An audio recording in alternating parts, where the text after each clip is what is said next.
listening. Can I just tell you what goes on my end? Yeah. I have no idea why I'm in here. Right. Somebody just said Howard wants you, and I hear that music, and I know that no good can come of it. No. Booey.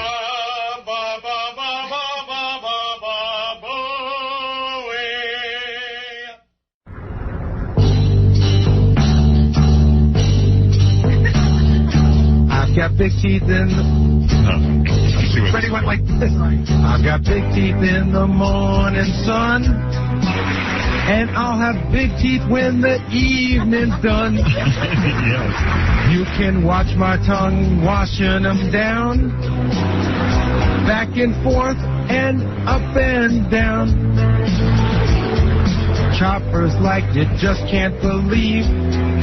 From the jokes, I get no friggin' reprieve. Choppers big as pizza pan trays in my mouth. I leave my house so early after Mary hoses down my teeth. My lips are as big as truck tires. I can suck a straw from 50 feet. People think I'm such a dope. I have to floss my choppers with a jump rope. I could eat an apple through a chain link fence. I'm not dumb. That's just what Howard thinks. So what if I get lost every time I blink? A college graduate, summa cum laude. By the way, how do you spell AT&T? Sitting here, resting my fat ass. If Howard needs me, I don't move too fast. My teeth might hang out of my head, but I'm more normal than Jackie, Robin, or Fred. Choppers like you just can't believe. I'm better off than Christopher Reeve. The only thing handicapped about me is my mouth.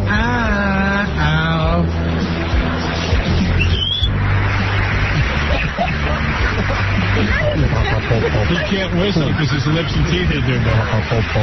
You can't whistle? I'm laughing.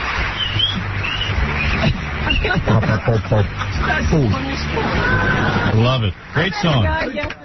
I know dead people who are smarter than you. All right. I could talk to a retarded cohort and get a better conversation out of one of them. So I could talk to a politician. I could talk to one of those church-owned faggots. You stupid weirdo. Go have sex with Jesus Christ, you faggot. Want to hear about Gary getting arrested yesterday? I certainly do. Okay. What is this all about? Well, Gary calls me last night, and I'm not even clear on all the details. I'm not sure I understand it completely, but it seems kind of ridiculous. I've heard about this sting operation going on down in the subways. They do it every day. Gary, you know, let's face it, there's a difference between low lives. Well, Gary kind of looks, you could kind of pass for a low life. You know what? I realized, I was telling a story to somebody last night, I look Hispanic. Yeah. I really do. Not that I'm saying all Hispanics are low lives, but... No, but... You know how cops look at Hispanics. Right. Gary looks Hispanic, and I think they... And they pick on him because... Yeah, because he looks Hispanic. He's targeted. Right. Which I'm saying is unfair. Of course. You know, it's not right, but... What are they supposed to do? Right. Now, you know, I understand the cops are doing their job and everything, and I'm glad they're down in the subway trying to catch leeches. But at the same point, they've got to be a little more thorough than just, you know, handcuff. Well, Gary got handcuffed on the whole deal. Well, what did they accuse here's him what of happened. doing? All right.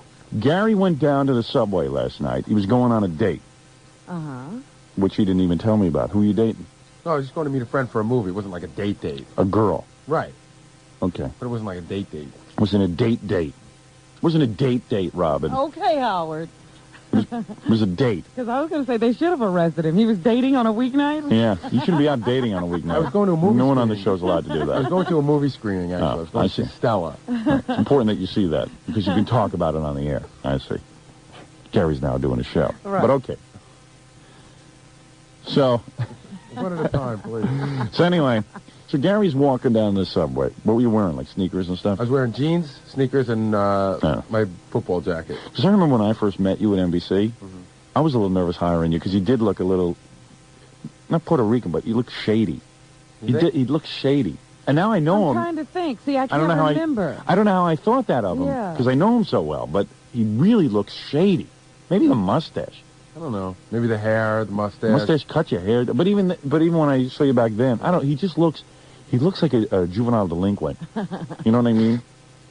But not even a cool juvenile delinquent, like a heavy metal band. He just looks like a guy who gets in trouble. Yeah. A ne'er-do-well. You know, and he's all smelly and everything, so cops probably think he's just a vagrant. He's not smelly in that sense. Well, you know, cheap teeth, dumb stare, the whole look. So anyway, the thing the cops are looking for. So Gary has like a pile of and I'm going to say something about Gary. I'm going to vouch for him. He's a real honest guy. Yes, he is. I would trust him with just about anything. Not with the show, but with just, my personal life, I trust him with stuff. With money and stuff. Right, like money. that. I mean, I'm at the point where I would say to Gary, hold my wallet for me. Gary, go take money out of my wallet. I mean, I'm at that point with you that I know you wouldn't steal or do anything wrong. He's a real honest guy. He's almost shamefully honest. So, look, tears are welling up. You just can't believe it. I just keep thinking about this event. Yeah, I know. He's really upset because he was up till midnight. Well, I don't understand how. I mean, what did you do? You jump over a turnstile? No. Listen what happened. So the cops were down there to catch people jumping over turnstiles. And Gary goes down. He has a pile of tokens, and you went to put your money in the turnstile. Right, but it was jammed. It was jammed. Now, I think what they're doing in these sting operations is jamming the turnstiles to see what people will do or something. Uh-huh. So Gary pushed his coin onto the other coin that was jamming it, and... See, well, you have to understand something. The turnstiles are constantly jammed in Manhattan, always. Right. So sometimes if there's a token in there, and you pull the turnstile back a little bit, you get in, and then you push it forward, and you knock on it, it unjams. Right. And sometimes you're able to get through, and sometimes you're not, and you have to put a coin in. Now, you have to understand, this is 5:30 at the 72nd Street Station on Broadway, so it's not like me and one other guy. Yeah, it's crowded. There are like 70 people waiting to get in through one turnstile. Right. And sometimes, like I said, if you knock on some of the jam ones, you can get through. Now, you said you were going through a weird turnstile, though. I think it was like a special entry one, but I put my token in. What do you mean special entry? They have one where it's not supposed to, you're not supposed to be able to get through unless they push a button for you. Like sometimes you have a transfer, or if you're handicapped, or if you have if you're a policeman, you show your badge. But you weren't that aware of that. Right. But I was just running, so you shouldn't be able to get through that one. Right. It should be locked until it's not our responsibility to know that that's a special turnstile. Am I correct? I'll go along with Gary on that. Go on. So I went through, and I was it empty though, and everyone else was waiting on a long line for a different one? So I see. So the turnstile turned, is what you're telling me. Right. Okay. And I went through. But you put your coin in. I put my coin in one. I put my coin. It all happened so fast. I still really am confused about it. But I know I had my token in my hand. I tried to put it in one. I went through, and my token didn't go in. It came out again, and I had it in my hand, and that's when the cop came and grabbed me. That's ridiculous. And he saw you holding the token. I said, I have it right here. I have it right here. Here it is. It's too late, buddy. It's too late. And then they listen to this. They threw him up against the wall, right? No. The policemen were very, very nice, except for the fact that they wouldn't listen to a word I had to say. He said that's why there's judges, which is true. So they they're not supposed to listen. But I think at some point you say to yourself, well, wait a second, this guy's pretty upstanding. He's got a token in his hand. You see him trying to jam the stupid thing in. And then, although, why were you trying to you were jumping the line in this. Why do you think everyone else was waiting on the other line? Everybody was trying to go through all of them. People would go in. So there were other people going through it too. Right. And they were putting money in. Or trying to put the token in. So the guy was he in plain clothes or was he uniformed? They were all plain clothes. Okay. It was like I said, it was a sting operation. So the guy that got me was pretty young. So he showed me his badge, and then two other guys. And then he handcuffed you, right? Well, no, wait. Two other guys came and got me, and they start pushing me into this men's room, right? Yeah. So I said, guys, listen, nothing personal, but I want to see your badges because you're taking me. I didn't know who they were. Right. They would take me in the bathroom and beat me up. So they showed me their badges, and they brought me in, and they're in this bathroom. Yeah. Are like the dregs of society. Dregs like no wallets, they have no ID, they have, you know, and they've all been pulled in for this 100 times and other stuff. And it was a daisy chain handcuff. You were handcuffed to these people. Oh, yeah. Oh, yeah. No. Oh, man. Oh, no. Okay, one of the guys on the daisy chain was complaining that he just joined Phoenix House, and if he didn't get home before dark, he couldn't get in. Yeah. One guy had no identification on him at all, Right. but he could verify who he was real easy. Yeah. One woman was this Colombian woman, and she was like 25 years old. And this They was check her intestines? Yeah, they want to x-ray her. Yeah, see if there's any used condoms swallowed. Her only form of identification was a card to the CBS Video Club. Right. That was Yeah. her identification. Cool. Look what they're accepting. There's a club I don't want to join. Then there was another guy who had no identification. Right. And then there was a Spanish guy who didn't speak any English. Oh, man. I'd freak out because you're like caught in the Twilight that Zone. would be it for me. Yeah, I'd be They'd like... find a dead person on the daisy chain. Yeah, right. I would have died. Yeah, I mean, I just, you know, I fall apart there. I'd be like... Please. So Gary did tell one guy he was Gary Dell'Abate from the Howard Stern Show. One guy, they went to put the handcuffs on me, and I'm like backing up and everything. And I go, I just lost it. I really did. I go, you guys ever listen to the Howard Stern Show? I'm Boy Gary. I'm Boy Gary. So it's like you're in hell. Whack. They put him right on. They did. Oh, yeah. Didn't even listen. Not even. So then this guy goes to me. One of the cops says, after I've been there for about 20 minutes, he goes, you look really familiar. I said, you ever listen to Howard Stern? He goes, no, that ain't it. I was trying anything to get him. I think I've seen you in a lineup somewhere. He said to me, he goes, didn't I see you in the post office? Yeah, once? you look real shady, I'm telling you. Really, he could fit a lot of those descriptions. Yeah. You know, when you hear about mafia guys or this or that, Well, who Gary looks like that. They used to say that I look like, what was that guy's Gus name? Faraci. Gus Faraci. Gus Faraci. Yeah, without the physique. Right. But the thing is that now what's he going to do? He has to go get a lawyer and everything? You mean they booked him? They give him a summons, right? They gave me a summons, and I think I have to make a court appearance. But it was really cool, because what they do is they put you on this daisy chain, and there's like 8 guys on it, right? And they take... You know what they don't realize? That for a responsible person, this can really screw up your head, because, you know, anybody who has nothing to lose doesn't care about getting arrested on something. Nothing will happen to you. But, you know, this is just like a real pain in the ass for anybody who's responsible, has to go to work. It hangs over your head until you get it all settled. And you wonder why people who have jobs and are responsible don't use subway. Yeah, right. I mean, this is what goes on. It's bad enough you go down there and risk your life. They should pay you to get on there. Yourself to traveling with the criminal element. And a couple of guys is pushing you into a bathroom. And then you get treated like those people, and you haven't done anything. And the girl that was... And what is your offense? The thing was jammed. You're sitting there. You're standing there holding the token. I mean, I guess, you know... See, I'm sure that they hear those stories all the time. Yeah, right. But I was, like, everybody that was there had done it a bunch of times. It's just you start thinking about all the crime that goes in the subway, and then... Why are you there? Why are you there? That's what I said. And then the guy started telling me, you know, because, you know, this carries up to a year in jail. Oh, And I'm like, oh, man, oh, Oh, man. man. So what they... Do you have a record after this? Yeah, sure. An arrest record, sure. Oh, no. Well, I don't think I was technically... You've been arrested, I right? wasn't arrested. I was detained. You've been arrested. I am. Yeah, What right. is this? Is this petty larceny? No, wait a second. I have the ticket right here. Yeah, it can't be. Let me see that. Only a misdemeanor because it's not $50. Fare evasion. And then on the bottom, look what they wrote when they actually give the description of it. $50. It's not the money. It's just I don't want it on my record. Observed respondent, manipulate wheel, and illegally enter system. Yeah, you're man. you're a character. You manipulate the But wheel. wait a second. I got to tell you what happened to me. Where's the cop's name? It's on the bottom. Somewhere. But see, that's the kind of thing where it says, you know, on those applications, have you been ever had arrested? any brushes with the law other than traffic violations? And you got to write that in. Oh, they're not? But can I just tell you You something? can't ask that anymore? Not supposed to. Well, They what kind should. of a world is this? I'm not hiring somebody without finding out if they've been arrested. That's right. If I saw this, I never would have hired you. I didn't know you were this kind of person. They put me handcuffed on this like daisy chain thing, right? And then they take everybody's name and they go and call them in, and then they decide who stays and who goes. And like, Although it sounds to me like you were doing something a little bit weird. Like, I mean, I just couldn't get through. I mean, I was in a rush, but there was a token in there, and I was trying to push one in. And I've done that a million times, though. Sure, you go and you jiggle those things. Yeah, Trying to right. jiggle- right, because they're. But don't you think it was kind of like set up? Well, yeah. They probably really, jammed it. I just feel that they were doing, like everyone else really was jumping and stuff, so I think I just kind of fell through the cracks. And then details of violation. Observed respondent manipulate wheel and illegally enter system. I mean, how can you win with that kind of description? Yeah, because basically he's right. Yeah. What should he have done, though? What should he have done when he was being arrested? No, but I mean, you went through. Yeah, what's the legal thing to do? When it's jammed up, you're supposed to go back? Oh, you're supposed to turn around and say, it didn't take my token. Did you ever try to get in touch with a woman that's locked inside that glass, bulletproof glass booth? You can't get in touch with anybody down there. They won't talk to you when you're buying tokens. No. We used to go down there and ask them if we brought a 20. The only time they would talk to you is they'd yell at you for giving them a 20. Remember how that woman used to yell at us? Because they're such schmoes, they can't even figure out the exact change to give you.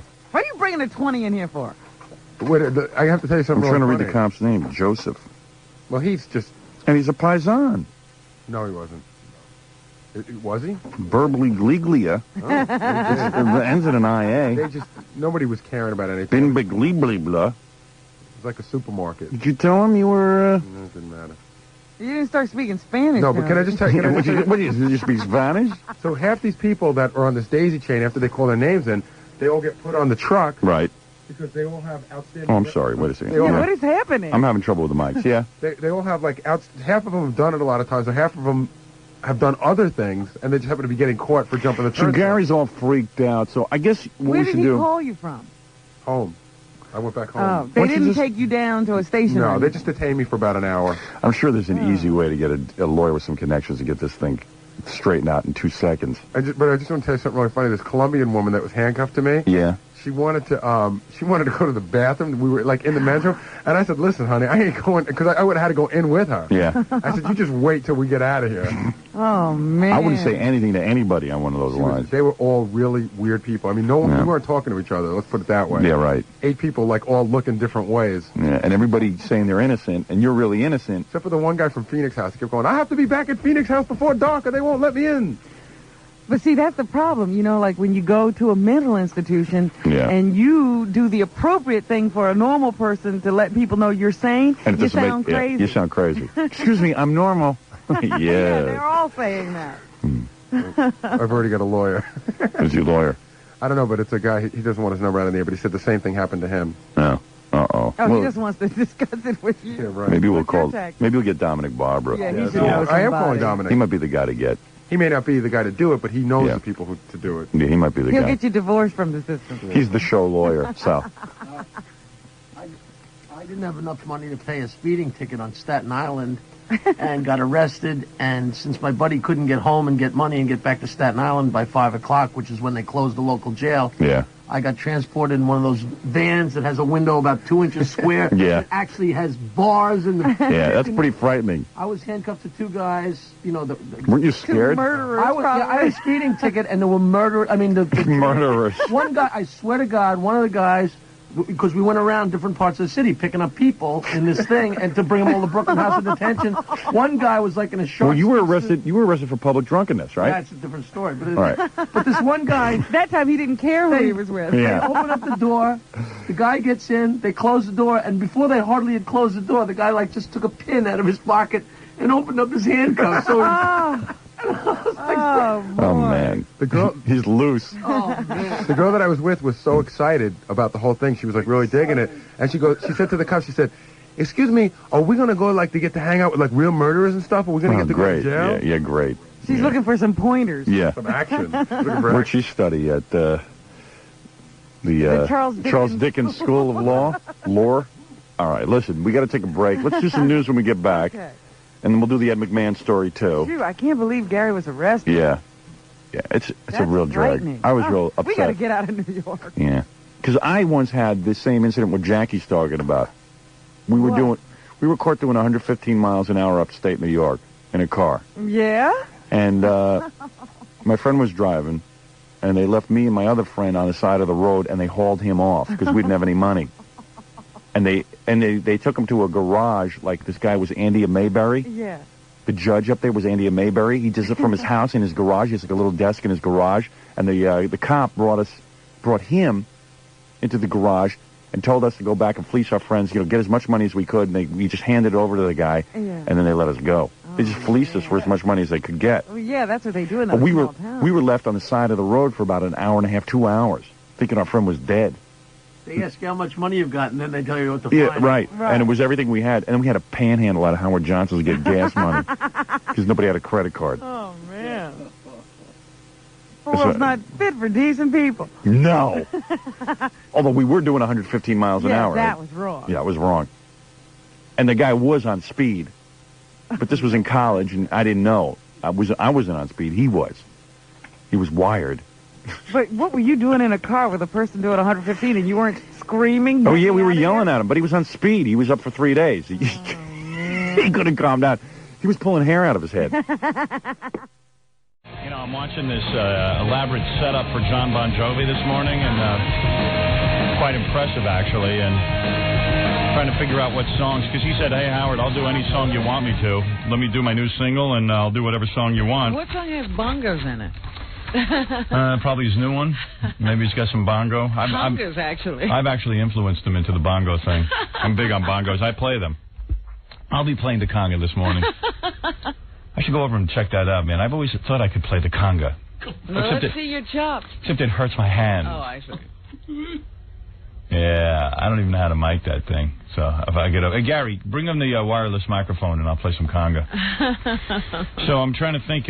We've had John in many times when he was with the Bon Jovi band, and they did "Wanted Dead or Alive," "Keep the Faith," and "Living on a Prayer." And that's what we already have in house. Huh? Yeah, they've already performed those songs for us. So here's some that I haven't had him perform: "Blaze of Glory," which is a big hit, a solo song of John's. And the names of my horses. So. Yeah. "You Give Love a Bad Name." Yeah, we've never had him do that? No. "Runaway," "Bad Medicine," "I'll Be There for You," and "Lay Your Hands on Me" were some of the suggestions that we had for songs that John could do. And then I said, well, maybe we could have him do a medley, but medleys, unless they're worked out. Yeah. So maybe I should just pick 2 or 3 songs that he could do. Okay. But I'm having trouble deciding, so... Because Gary goes, which one's one to do both? And I go, I don't know. I'm not a music program director. I would suggest. What is that? I said I would suggest, but then I get yelled at. Well, yeah, because your musical taste sucks. No offense. I mean, the Hootie and Blowfish fan club over there. Give me a break. Both of them Hootie and Blowfish. Hold on, stop. Genesis. Never went to Hootie and the Blowfish. Genesis. Don't put that on my resume. Genesis. Nothing wrong with Genesis. They were a good band at one time. Really? When was that? Around 1984. I see. I wasn't aware that they were a good band. You're too cool. No, I'm not too cool. It just sucks. They were okay for a while. Phil Collins. Phil Collins, a genius, bull. I never said that. And then R.E.M. you're into, and U2, and it looks like they're a good band. U2, oh my God. Although the last record's like the worst record I've ever heard. Yeah, so lame. U2. Like people said to me, hey, if we can get U2, like Gary's asked me many times, if we can get U2, you want them to come in? I go, no. What for? They suck. Let them go to Vegas. We've had lesser musicians here. Yeah, we have, but I can't stomach U2 music. It's just not for me. I don't get it. And I know tons of people dig them. It's just not my thing. Yeah, I was watching all the people run off to the concert. Yeah. This record's really bad. It's really bad. And you know what? I'll tell you something about Bon Jovi. It's a pop, kind of sound and everything, but I've always enjoyed it. Mm-hmm. Always enjoyed it. I'd have John in any time. I really would. And I know I'm going to get 20 letters saying, well, how could you compare Bon Jovi to U2? Hey, man, tough. Suck me. Sorry, not into these college bands. All right? And that's that. I love the Mighty Mighty Wolf Tones. Wolf. They're nice guys. And they're big fans of the show. Yeah, I know. They're all right. I just like that you like the Wolf Tones. And you call me Wolf. Depeche Mode, Wolf. Depeche Mode, Wolf. Don't like them. All right, so what do you... all right, suggest your songs. Go ahead. I thought that he should do Blaze of Glory, because I thought he'd be comfortable doing that. That's a big hit. Right. And what are the other choices? Because probably do 3 songs in total. Runaway, You Give Love a Bad Name, Bad Medicine, I'll Be There for You, and Lay Your Hands on Me. You're like Casey Kasem. What are his biggest hits? Well, You Give Love a Bad Name is probably the biggest song on that list. Okay. So Blaze of Glory and You Give Love a Bad Name. Okay. And then... Midnight in Chelsea is a single. Right. Okay. There you go. There you go. Those are the songs. You want to go play the bongos? Yeah, let me check that out. Yeah. Let me see what's going on over there.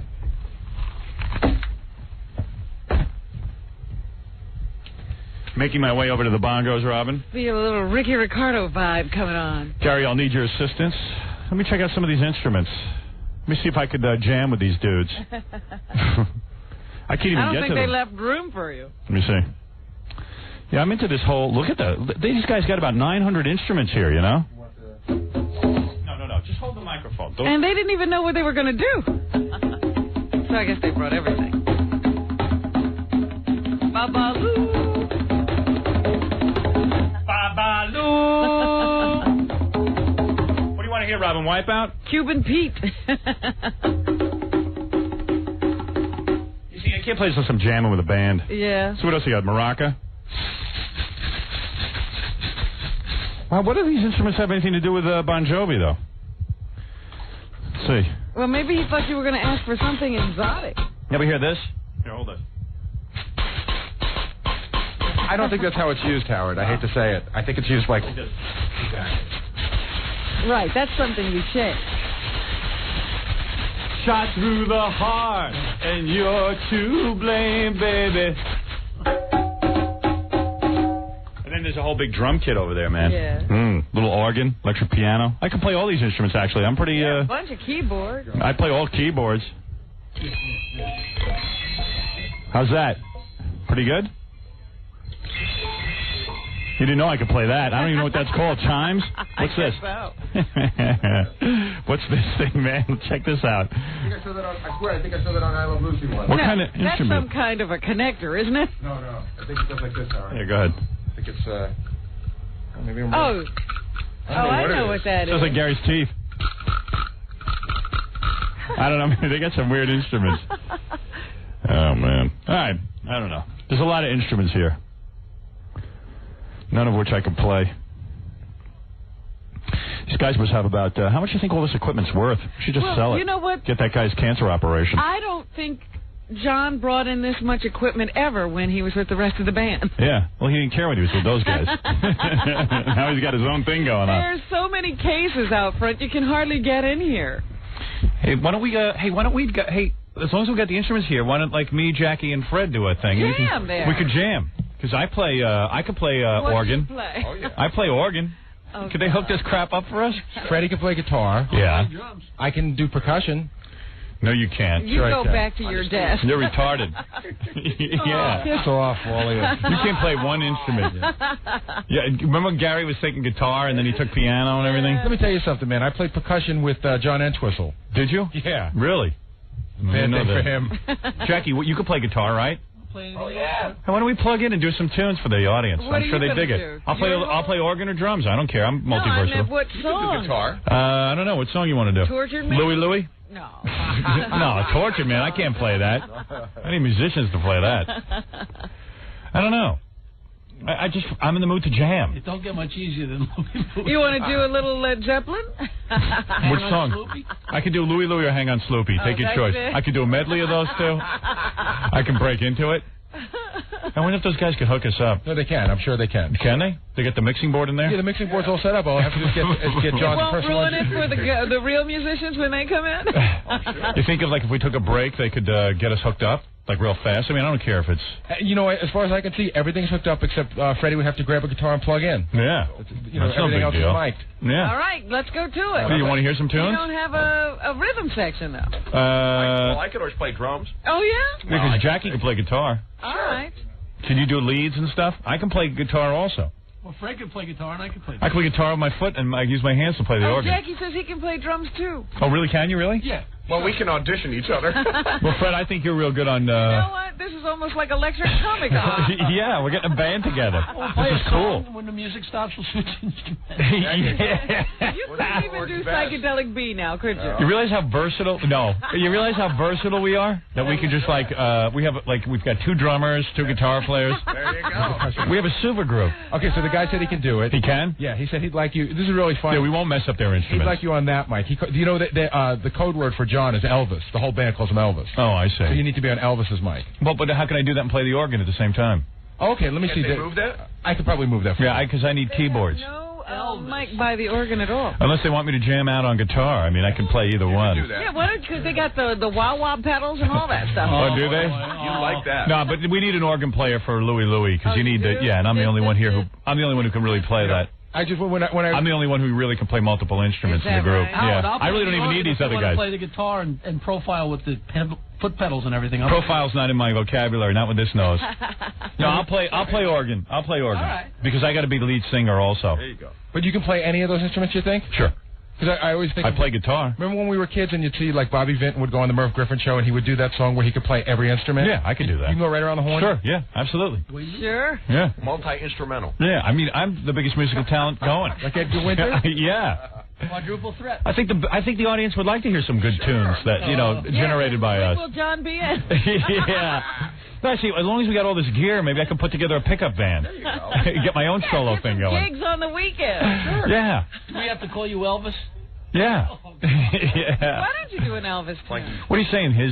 His crew guys called John Elvis? Yeah, it's just like a funny nickname for him. Oh, I see. But it's one of those names. Somehow I think John digs it. Yeah. But it's one of those names that where after you say it enough, they just call him that, right away. It's like, yeah, he has to be on Elvis's mic. I can't wait to interview John either. Cause, hey, you guys got guitars and stuff? Cool.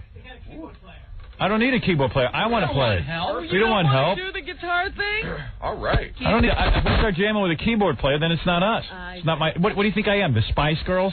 The last thing we need is a strong link. Yeah. Like we don't want any real musicians. Like a keyboard player. Jesus. You don't want to play with a real guy. Oh, cool.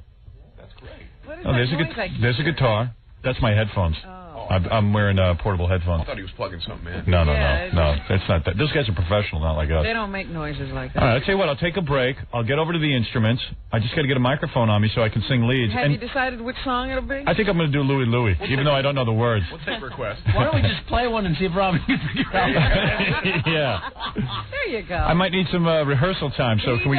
He does those two songs, and he also does The Twilight Zone. Yeah, I could. You know what I'm going to do? I'm probably going to start out soloing Twilight Zone. There you go. Then all of a sudden you're going to hear bam, bam, bam, bam, bam, There you go. Wait, no, Howard doesn't. What do you guys want to do? C, F, G minor? Sure. All right. Or do you like A better? I like it in the key of C, personally. You do have one other strong thing that you can do that I've seen you do a bunch of times. What would that be? The opening to Roundabout on guitar. Yeah, but at least but that's nothing it. to do. Yeah, but I'm not going to do that. He can't do anything else. I'm very strong with that. I don't want to be a one-trick pony. Yeah. But Fred and Jackie, man, you guys got to sing a little background vocal too. Of course. We'll chime in. That part. Okay. Yeah, and I'll just make up words. I really don't know the words. All right, I'll try my hand at this. All right. Because I've never had this, good This kind gear. of setup. Yeah, I've never had this kind of setup before. Am I on the Skins, man? No. Yeah, you're on the Skins. I'm on the Skins? Yeah, man. Cool. Yeah, Elvis. Hey, I can't wait for John Bon Jovi to get here because I've got tape of his cousin. You know his whacked out cousin? Well, I don't know if he's whacked out. I've met him. He's a nice guy and everything. But he can run a business. John's cousin used to run this recording studio, Power Station, and John and him had always been at war, right? Well, they started out together, but they've been at war for a while. At one time they did speak and they were on good terms. Yeah, they don't even talk to each other because John's like, hey, man, my cousin keeps trying to release tapes of me and stuff and CDs. I think he's trying it again. They know. But the problem is that there's a lot of cousins in that family. You know what I mean? That's what's going on. Yeah, I mean, because I've talked to Tony before. His rap is that John Bon Jovi worked at the Power Station and somehow he should be the manager. Strange sounds now. What's that? Oh, that might be my headphones, is it? Let me see. I'll take them off. And what you had him to do so I can all that noise. Yeah. Wow. Hold on. That was my headphones, too. Okay. Now, is it better? That's better. Well. Turn them off. Oh, I know what it is. It's probably the wireless microphone. No, that's off. No, I turned it off. All right. I thought that was making a noise. Anyway, okay, when John gets here, I'll explain all that stuff. Maybe we should jam a little bit because we got a whole bunch of people on the phone, and I got a ton of stuff to get to, and I don't know, it's just a very busy day. But we'll be in jail. Yeah, it's weird. Really is. Hey, for those of you who enjoy Baba Booey, who are fans of Baba Booey, my producer, could that be? on the Baba front Booey, of Baba a newspaper called Connecticut's County Kids, Yes. is Baba Booey with his son and wife. Are you kidding? Look at that. What's that about? And when you look at it, you go, what's wrong with this picture? His wife is beautiful. The kid is beautiful. It's Baba Booey. And Baba Booey looks like he's sneaking out of the woods to attack them. Looks like a child molester. And his big giant teeth are prominently displayed. Wow. You see it? You see the size of those teeth? What is that about? Red ball. Wow. How did he become a cover boy? I don't know. But there's a big article on Baba Booey. Did you know this was happening? No. He evidently was set up when we were promoting the movie, and you know how some people don't get that. Baba Booey. The article should appear when the movie's out in theaters. Did you hear that, what I said earlier? We're #1 in Norway, our movie? Yes, I heard that as I was coming in. Yeah, #1 in Norway. Well, maybe this is a Norway magazine. Yeah. Send it over.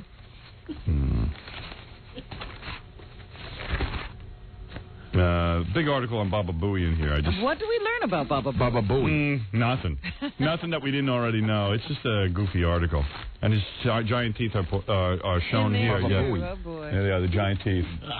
All right. Baba Booey. And what is that called? County living or country living? County kids. County kids. County kids. That's a funny picture, Baba Booey.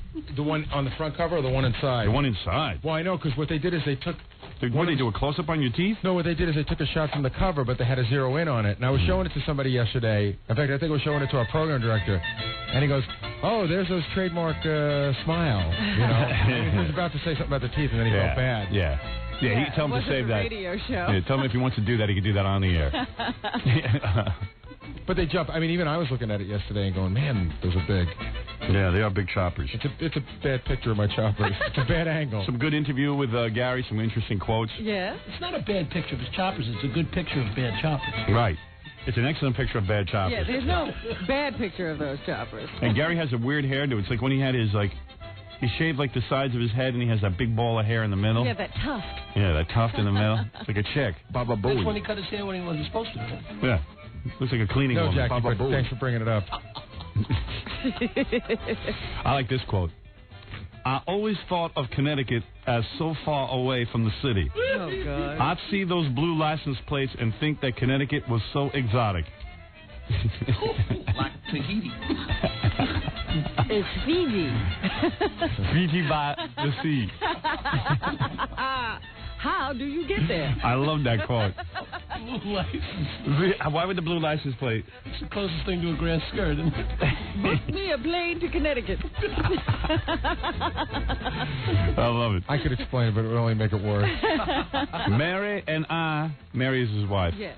Mary and I were both there when Jackson took his first steps. Baba Booey. It was one of those rare and special moments. It was like walking on the moon. He rarely walks? No, he rarely walked up to that point, Robin. He just stood up and walked over to us. It was amazing. You mean he didn't even have to practice? Nope. Gary's still practicing. Start walking. Must take after Mary, that kid. I see a blue license plate and I need a Mai Tai. Baba Booey. Baba Booey. I wonder, do they give you those drinks with the umbrellas? It is exotic. And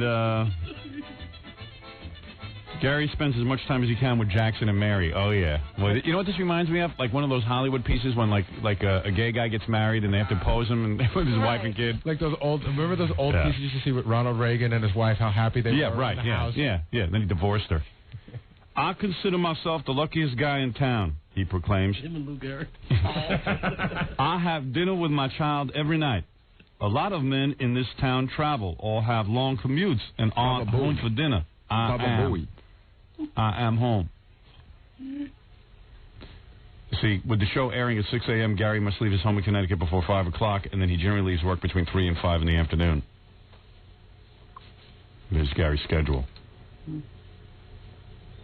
And then there's a whole story of when Mary was pregnant and Gary had Baba Booey. Yeah, it's a whole thing. It's called County Kids. Yeah, there's a lot to read in here. I got to pick up that article. Yeah, you got to get that. You got to find a few of those. I do jump out of that picture, boy. Yeah, you sure do.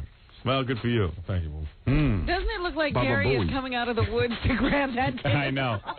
I love Connecticut. It is so exotic. Baba Booey. I go through the toll booth and I put a lei around my neck. Going through the Berlin Wall.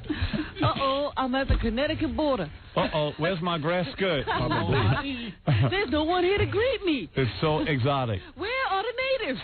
I know what Gary means, but you grow up on Long Island, people live in Connecticut are rich.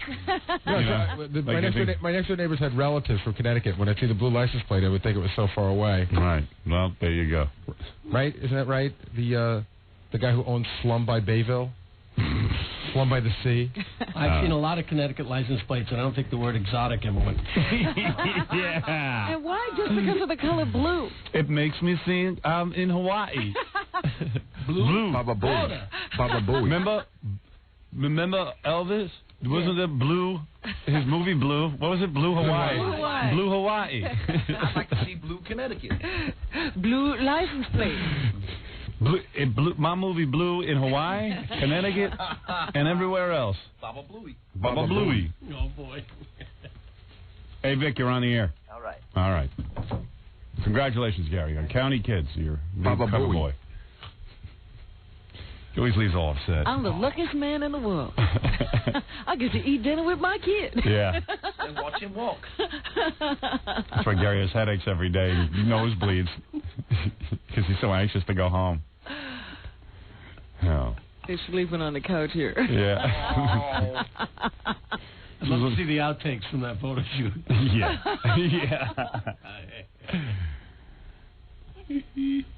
All right, Vic, you're on the air. Yeah, Gary's wife is cute, though, man. Oh, she's gorgeous. Makes no sense.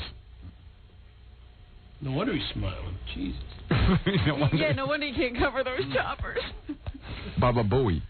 Baba Booey. Wife looks really pretty, like a cover girl. Yeah, she belongs on the cover of the magazine. Yeah, I thought it was a model there for a second. That's why he ran into the picture. Yeah.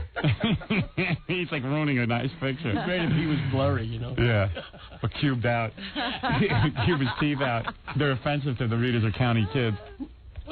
They're scary. His bad dental work. Great if next They'll issue. scare any children. Yeah. Next issue, there's complaints about his teeth. He looks like a gardener. Walking into the picture. Excuse me, sir, can you move out of the picture? We're taking a shoot here. Yeah, that is the guy who comes to do the lawn. He's the guy with the stick with the nail that picks up the... You should draw that. It's Baba Booey and Mary and the kid. Baba Booey. What's wrong with this picture? Baba Booey. True. Well, Robin, you've just given me a birthday gift here. I don't know what to say. If you want, I'll come over here. I'll throw up on you. I vomit. I'm hoping Bucky can sell it to the sponsors. I would feel honored. I hope it's cash. I really could use some. That's an awfully big box of cash. Yeah, that'll be fine by me. All right, let me open this up and tell everybody what I received. Should I read the card? In the 1800s, the average person looked like this at your age. And those are just the women. See, that does make me feel better. And I see Mr. X even signed this card. Wow. Happy birthday. Hopefully you will now be able to see the board what is with that? What's the matter with that? He contends that you called him that on the air when you two were playing chess. No, I probably did. If you practice really hard, maybe I'll get to be Mrs. X. Oh. Robin Quivery. Well, I have an idea that this might be a chessboard, Robin. Because, as you know, I played your Mr. X in chess. And I picked you. And I really would have won, but... Well, what is this, electronic chess? It is an electronic chessboard that moves the other pieces itself. It's like playing the Invisible Man. Wow, do you have one of these? No, but he has, and I am fascinated by that board because it moves. Wow, how does it do that? I don't know. But the pieces move themselves as you're playing. It's like playing a robot. And I like that because I don't like to play on the computer because it's flat. I like to hold the pieces. And this is good because you don't have to move the pieces yourself. Well, thank you. I will play this while I'm sick the next 6 weeks. Give me something to do. Something to do. Well, thank you, Robin. That was very sweet of you. Jackie has never gotten me a birthday gift. Wait till next year. Yeah, don't hold your breath. Oh, thank you. You'll be back in the gym before Jackie ever. Now I'm exhausted from opening it. What did you do that to me for? Now I can hardly get through the morning. 2 days off now. I don't know. Last night I felt good. I had a nice dinner. Every time I mention the word dinner, I think I'm going to puke. Oh. I thought of food. And I don't know. I went to bed early. Went to bed about 8:30, 9. So you did all the right stuff. Went to the gym. Were you feeling okay after the gym? Yes. But, well, my legs hurt. I feel like I'm going to puke. Legs hurt? Yeah. You think it could be the flu again? That, I don't understand. stuff back in your system? Maybe it was the walk from the limo to here. Shut up, Jackie. I'm going to throw up on you. I might throw up. I'm not kidding. We'll do it over there. Be a first. Maybe I should have a bucket. I'll throw up inside garbage go. Yeah. Did you try to eat anything yet? No, ma'am. I can't. I'll spew. You ought to try it. But I'm here. No one can say I'm a pussy. Want a bucket, boss? What's going on outside, man? I didn't know there was going to be any snow. Yeah, they say it's going to be a big snowstorm. That's it. Uh-oh. Yeah, I said to Papa Booey, why don't you get a hotel room so you don't have to... what's wrong with you? I got to go home. I go, well, why? Why are you going to start in with me? I go, I'm not starting you. Yeah, well, why wouldn't you go get a hotel room so you can make sure you're... Was he complaining about travel? No, but, I mean, I was just giving him an idea. He gets all upset and uptight. I told Mary, rain, sleet, snow, hail. I'm like the postman. No. I was explaining to Howard. He goes, I got to get home. I go, well, why? You got to give a baby bottle? I got responsibilities. Like what? I got family at home. He goes, I got to shovel the driveway. I got to make sure the driveway's done. And you got a family. I'm not going to ignore them. It's fine. I've gone through worse than this. I'll get home and I'll get back. I have no tires. Dude, let me understand something. You're telling me you got to get home to shovel? You can't hire a kid to shovel for $20? Make sure stuff's taken care of. And you know what? What if I want to... Hold on a second. What if I actually want to go home and maybe go sledding with my kids? I got a big hill. I'd like to go take... Oh, so what are you going to do? You're going to run out of here early and go sledding? Where are you going to go? You're going to run out of here early? Yeah, I'm sick. Going to run out of here? Of course, I got to get better. What about everyone else? Your job is not on the air. You have a job where we need... When I leave. When are you going to leave? What time? Probably about 1:30 or 2. 1:30 or 2. You're going to go rushing home, and then what if you can't get in tomorrow? I'm driving home. What if you can't get in tomorrow? Then you can give me crap about it, but don't say anything till it happens. What do you got to rush home for? I'm not rushing home. I'm going home at the time that I go home. I'm a family man. You can never... I could take the hill with my kids. Yeah, I'm going to get on the sled. My teeth will plow through the snow. My teeth are a toboggan. No, but right away, it's like, what do you want to... He doesn't even tell the truth. He's telling me there's going to be 14 inches of snow. He doesn't even tell the truth. Where he's living. What do you want to go home and be part of that for? Halfway up my teeth. That's what I said. I said, you want to go home to shovel 14 inches of snow? Jesus, why don't you just get a good night's rest? What do you want to go home to that? You're the one who's always telling me you get nosebleeds and you have to take aspirin because you can't get any sleep. 5 years ago, and you're still, all right, still living. Whatever. Are you still getting them? No, I haven't. I had one. First of all, I didn't even have a nosebleed. You're the one who's always like, oh, man, I can't even go to the gym. My wife won't let me. That's just not true. So much you can't. It's not true. What, am I making that up? I never said that I can't go to the gym. When my first kid was born, I wasn't able to go riding my bike as much as I wanted to. That again was 5 years ago. When I go riding, Mary then has to go riding too. So I'm just trying to help you out. That's all. I mean, I hear 14 inches. It seems reasonable that you might want to be here on time tomorrow. I will be here on time tomorrow. All right, you're sure? Let me tell you something, buddy. I drove here. There was a 22-inch snowstorm. Good. 22-inch. Let's see you do it. I hope you're right. I was the only one who had access to the best of tapes when I got here. Good. I do my job. Let's see. Without a driver, mind you. Let's see. Hey, man, it was just a suggestion. I don't know why you get so defensive. No, I said, oh, do what you want. This is how it goes. But, Robin, let me just tell you how it goes. How it goes, why don't you get a room? And I go, nah, I got to get home. It's just fun. What are you going to go home for? Well, I want to make sure everything's shoveled. What do you want to be part of that for? Just get that's not true. That's not what I said. I just want to rest. I go, listen, I got to get home. I got stuff I got to do. He's always I go, what do you got to do? Because I got to shovel the driveway. I'm like, well, dude, maybe for $20 you could be putting... You got to shovel the driveway yourself? No, I'm not going to shovel it myself. So then why are you saying you had to shovel the driveway? I got to call the guy and make sure it's done. Oh, so you can't make the call? Yeah. Make it fine. $75. Right. Well, whatever. You're going to sit out there and shovel all day at the full day work? I'm not going to shovel, but I would like to go home. What's wrong? Go home. I just said to you, maybe you want to consider getting a room with 14 inches of snow. I said, well, it's not that big a deal. Fine. Do what you want, man. No one cares. You're the one who makes it an issue. No, you get all uptight, man. You start yelling and arguing. What do you want to be part of that for? Deny you said that. No, I'm not denying you, but you're taking that out of context. He says to me, I got to go home and shovel. I go, what do you want to be part of shoveling for? Exactly what I said. I said, I want to be home with, I got to go home with the kids and stuff. You go, oh, dude, just get away from That's not what I said. That's a lie. Get some rest. I didn't say you didn't want to go out. I got to go see my kids tonight. Yeah. So? But if I see 14 inches of snow, you think that's wise? To spend 4 hours going there? You live with them. It's different. That's more reason why I should be there. Yeah, well. I'm not sure that's the case. Well, we'll see. We'll see how long you live with him, too. I see what's going on. Oh, my God. He'd love for me to get divorced. It would validate his name. Well, hey, I'm just waiting. I'm laughing. It seems to me that people can't live together. Men and women aren't meant to be together. Harry can't live together. Gary has a 5-year-old and a 2-year-old. The son should shovel. I didn't write a book saying stick with your life. I did. You did. That's right. So then that's right, and then it changed. It was right for me at the time. Right. So what I'm doing is right for me now. Don't compare my life. Dude, I don't care if you go home now. Leave. I don't even care. I just said to you, as a friend, why don't you get a room so you can relax instead of battling the snow? Is that such an unreasonable thought? And on top of it, you know what? A room is a lot of money. Yeah. So? It all adds up. $75 for shoveling and $2 something No, for the room. $300 for a room. Right. Well, hey, do what you want, man. I am. Go ahead. I am doing what I want. Let's see you drive.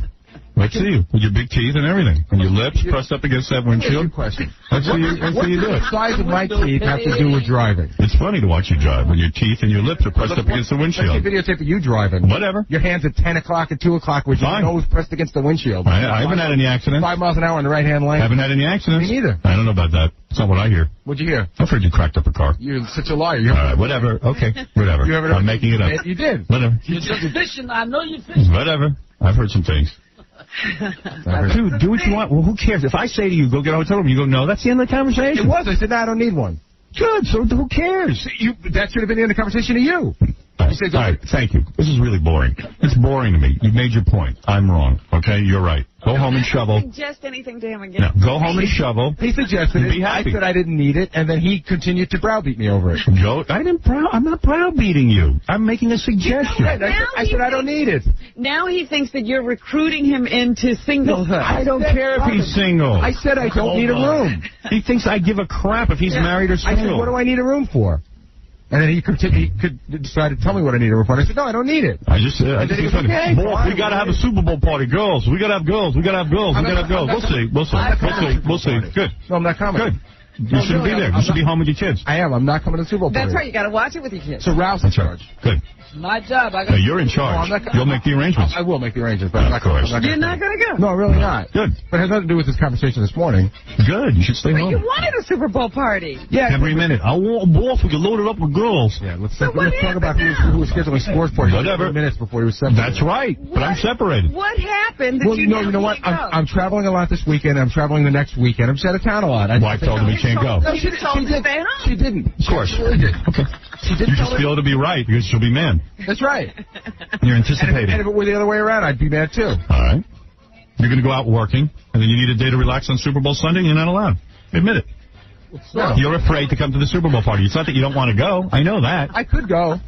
That's how you do it. But who needs to grieve? Right. So be honest. My God. Be honest. I am being honest. I am being honest. And he wants to go, but he won't go because he knows his wife's going to be mad. If I thought I was right, I would take the grief. I'd be like, hey, screw you, I'm going. Whatever. Okay, good. All right. All right. Who cares? You do. I don't. I don't care. Then why do you keep talking about it? Because I can't get you to leave. I want to move on. You said who cares? Move on. Let's move on. Thank you. All right, now you can leave. I ain't gonna hang around for a while. Leave. I want you out of here. Go. Yeah. Thank you. You sure? Yes. I don't want to talk about you. I really don't. Then don't. I'm bored with you. Well, who cares if you go home or not? I'm trying to say to the guy, hey, why don't you relax? Because I know he gets all this guilt trip. So don't. I've got to go home. He says he's bored with me, and then he continues to talk about it. Goodbye. Goodbye. If you leave, I don't have to talk about you. But let's see you actually not talking about I see your teeth and lips, and I can't ignore you. You get off the subject. Kevin, go ahead. Hey, how you doing, Howard? Yeah. Do you like this phone, man? What? I said, do you like this? First of all, do you like this phone? Is this okay? The phone is fine. Good. This, this is like, it's a cordless Sony. Okay, what are you advertising? Dude, what are you, Sony dealer? No. But I just really like this phone. It's pretty cool. But it's a cordless phone, but it still sounds good, you know? Yeah. Congratulations. It's really interesting to see the dynamic with you and Gary now between the married guy and the divorced guy. Dude, when I was married, I used to say this to Gary. I know, but you know what I think? You know what my impression is? And I could be totally off base on this, all right? But please hear me out. That, Gary was raised like in a very emotionally nurturing. No, he wasn't. He wasn't. What are you carrying? You don't even know what he's raised in. That's all he talks about. No, he was not raised in an emotionally nurturing environment. Trust me. None of us were. He was raised in chaos like the rest of us. Right. In fact, he was raised. Well, maybe Gary has a greater need for that then, and feels he needs to provide that to his wife and family. Whatever. I don't care. I just said to the guy, maybe you want to take a room in the city. I don't want. It's not an unreasonable thing to say. It wasn't a heavy discussion. He turned it into one. He lives far away. Because he's angry. Not shoveling. You'd make the same suggestion to Jack. I did, as a matter of fact. I said, why don't you get a room? And he just said, I don't know. I mean, it was not a big deal. He gets defensive when I say it. Well, see, I think now he has to defend being married. I know. All these guys are like that. Well, I don't care if he's married or not. I'm thrilled that he's married. Going through a separation is the worst thing I've ever gone through. It's absolutely horrible. Yeah, Why would I don't wish that on anybody. Yeah, I know I hear that it's probably very, very emotional and difficult for you, but it is. It's very bad. But now, don't get upset by this. But there's one thing I've been waiting to say since this whole thing started. Yeah. That's Allison. Oh, that ain't right, man. Get out of here. You're stupid. Ridiculous. You be quiet. Shut up. That's uncalled for.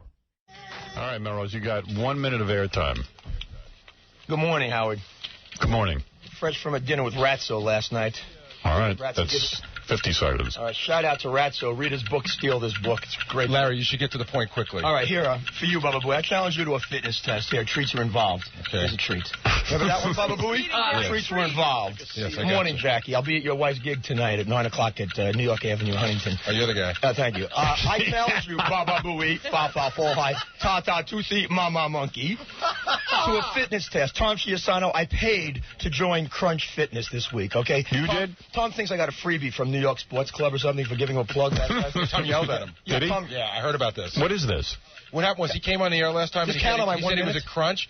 So Tom said to Melrose, are you selling plugs? Are you getting free stuff in exchange for plugs? Because if you are, I don't want to hear about this. So he yelled at Melrose Larry. All right, so Melrose So I paid for... joined Crunch. Okay. I'm a member of Crunch. All right, so what do you want to do? You want to challenge Gary? Yesterday, this guy Sam comes up to me. He says to me, Melrose, how about taking a fitness test today? Right. So that gave me the idea. I said, sure, how about I'll challenge Baba Booey to a fitness test? What's involved in the fitness test? I don't even know. I think it's treadmill. I think it's Stairmaster. I think there's weights. Weights are involved. How is that a competition? Yeah, and what's the prize? Evening, Gary. Come on, hurry up. You're almost done. You get 10 more seconds. $100,000. Oh, $100,000 for you. And what happens if I lose? Nothing. All right. Whoa. Nothing. If Gary can beat you in a fitness test, you're going to pay him important. I don't want this to be a Howard Stern contest. No. All right. I don't care who judges. I don't care. You're just saying that you're willing to take Baba Booey. This hat's for you. You're willing to take Baba Booey down to Crunch. 4 years you were there. Larry, focus. Yes. Sorry. Yes. Yeah, that's when you suck, man. When you talk over me, you suck. You got it? All right. When you go, all right, what you're saying to Baba Booey is, you go, you said retard, I got to get him out of here. When you go down to Crunch, you and, look at him. I don't want to talk over him. All right. When you and Baba Booey go down to Crunch, you're going to take a fitness test. In other words, who can bench press more, who can... stay on the treadmill faster? Or, right. I guess they measure your pulse or something. Body fat. Body fat. Go shirts, Gary. Yeah, All right. I lose that one for sure. All right, so whatever you're saying, is it a strength test? Why don't you get back to us? I'm sure, Gary, you want to take it? He'll pay you $100,000. I'll be back again in October. I'm coming back to Ratso's Right, book here's what you do. Find out what's involved. Yeah, and you're putting up the $100,000. I'd like to see a bank check in advance. Of course. Cash. I know you have it, but getting it out of you. And a lawyer will hold the check in escrow? Dominic Barbara. Fine. I spoke with him twice. Okay. All right. Dominic All right, you're Barbara on. In Garden City on Stewart Avenue. All right, there it is. Melrose Larry Green challenging Gary to some sort of fitness test for a $100,000 prize. Can I say why I'm in New York, by the way? Quickly, and then get out of here. I'm here for my high school reunion at Hewlett High School. All right. Thank you. Melrose Larry Green. And I am available for appearances. Contact me at melroselarry.com. I'm no longer with Jackie Mason. He's not talking to me anymore. Okay. Thanks, Melrose. Thank you. Thank you very much, All Howard. right. That's it. Thank you very much. Right. Thank you. Goodbye. All right. There it is. Thank you. Get him out of here now. Now, can someone tell me Shout out to all my friends. why in 1975... This is Al Michaels. Lest anybody think this is a farcical show, a fake performance, this is the real Howard Stern. I said yesterday to Freddie that we should mix up the intros. You know, every time we have a musical intro to the show, mix them up a little. I've said, we haven't played like Yo Wee Yo in a long time, and he says, I played Metallica. So I think now we're getting an all Metallica. No, not at all, because actually I forgot that this was the Al Michaels thing. And then he started yelling at me. Metallica bit. Freddie started going, I mix them up. And I go, Fred, I'm not attacking you. I'm just making a suggestion here. No, I'll take your suggestion. All right. After a bit of Robin, stay out of it. After a bit of yelling. Robin, just stay out of it. Oh, that's her job to jump in. No, it's not. You're not in charge of the show. No, her job is to do the news. Her job is not to get on my back. I never signed on board this program to have her on my ass. Oh, listen. No, listen, you better take it. You didn't know what was going to happen when You'll you take came. it. No, I don't have to. You don't have any choice. No, I don't have to. Well, where She you can going? give it to somebody else. I don't have to take it. You ain't going anywhere. Nowhere. You'll be going somewhere, Robin. On a flight of stairs. What is it? I just thought it was the strangest argument because I witnessed it. You said to Fred, when are you going to play the OEO one? Right. And Fred says, I play Metallica. And you said, yeah, no, I mean that one. And Fred kept saying he plays Metallica, and you say, no, I don't want you to play Metallica. I want you to play that one. Why am I not hearing that? And I don't mean even that one. I meant like just there's a whole bunch from that era that you could recycle. But you were specifically asking about that one. Yeah. And you said we should play that one. He didn't understand. And Fred goes, we should. And then, I don't know, it got tense, right? It got tense, but... Yeah, it's just like, Jesus Christ, if I can't talk to you. I say I know what it's like to talk to Fred, and there's always a little bit of wrangling when you ask Robin, Fred a you weren't in the room, so please stay out. He then gets upset. But you know what I mean? Like, you start trying to talk to Fred about what I want, and then he starts yelling. I don't think you guys were communicating. No, I know I was communicating. I see everyone but Fred doesn't communicate. Right. There's no communicating. Yeah, I don't think you guys were communicating. Well, I believe I was pretty clear. You like me. I got to go... with him. I got to see Fred. Let me see you communicated to him. No, what I was saying is we have this huge library of intros, and Fred sometimes gets caught up in one segment of that. Why not keep playing the whole thing, and the ones that have been played a lot? I think you're slightly misleading, but go ahead. I'm not misleading. I know what I hear. I listen to the show every day. And I know what I'm hearing right now. And all right. What can I say? I feel that I should correct you. I think you're going off course. Freddie, please, just accept it. And even if I'm wrong, just so basically you're always right now. No, even if I'm wrong, just take the suggestion. I got it now. Gary, I'm in your court now. That's the truth. I'm in your court now. We're trying to make Bulls' life as easy as possible. I'm asking you, I'm telling you I'm perceiving a weakness. Howard, say no more. I'm telling the guy not to criticize him, just to say, hey, I'm perceiving something here. Howard, I got it. See, he takes it like I'm critiquing his job. I got it. No, you don't. Yeah, I got it. You're all defensive, man. Mellow out. I got it. You don't have it. I do. Whatever it is to have, you don't have it. Thank you. Look at those stacks of cards. I'm hearing the same three over and over again. Yeah, you're right. That's the honest to God's truth. All right. All I'm saying is it was a no-brainer conversation. It's like, oh, okay, you think so? Okay, fine. I thought it was a no-brainer, too, but apparently there has to be some brains involved. Right. I need you to get them quickly. Well, you think I'm stupid? I don't know. I really don't know. I think you're very intelligent, but then when I talk to you, you have this defensive streak. No, I think what it is you get uptight, which makes me uptight. Was I uptight? I just said to the guy. I just realized what it is, Howard. Just as I'm listening on the air, I realize what it is.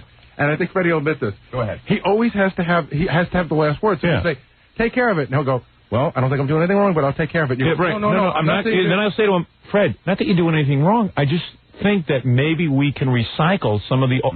Well, let me ask you a question. Here you go. No, he can't stop it. Is that a Columbo? Why is that wrong? All right, Columbo, go ahead. Ask me a question. Now, you see. Go ahead.